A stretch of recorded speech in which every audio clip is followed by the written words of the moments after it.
Energy bills, through the roof and still climbing everywhere.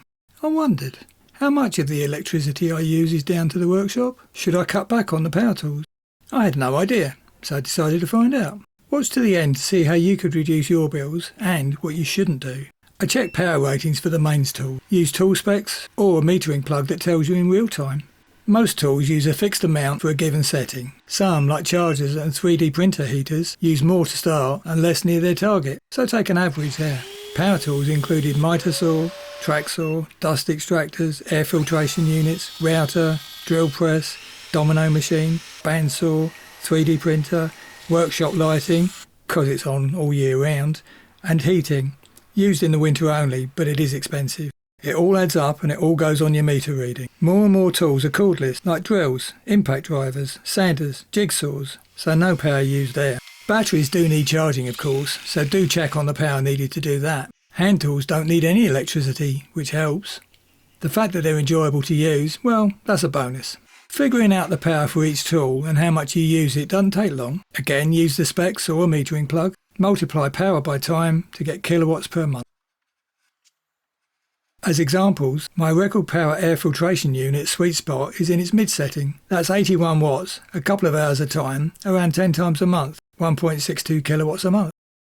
And my Festool dust extractor at full speed uses 1200 watts.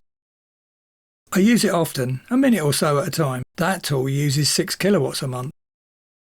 Lower extractor speeds don't perform so well, so I mostly leave it on full.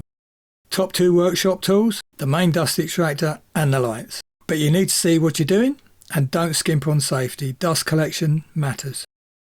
Heating the workshop is expensive. I have 2 external walls with insulation on the wall where most heat escapes. The ceiling is insulated above and there's a radiator in there. All this stops the temperature going below 10 degrees Celsius or 50 degrees Fahrenheit in winter.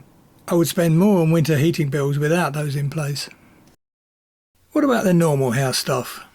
We don't really use gas in the workshop, so that bill is pretty much all on the house. House electricals include cooker hood, washing machine, tumble dryer, dishwasher, kettle and coffee machine, iron, toaster, microwave, fridge freezer, food mixer, PC, laptop, TV, DVD player, vacuum cleaner, Wi-Fi and internet, electric shower, mower, games console, house lighting and heating. They all go on the meter reading too. I did the same numbers for them as before.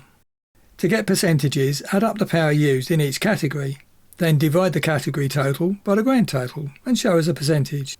Top items overall in the kitchen: cooker, fridge freezer, because it's on all the time, kettle, washing machine, iron, dishwasher. None of the workshop tools were in the top 10. My power usage worked out at 10% workshop, 90% house. You can cut down power usage in the workshop by using hand tools, insulating the workshop, but also by doing little things like just turning the lights off if you're not in the room. Every little helps. Remember to have enough ventilation though. None of this is worth risking your health.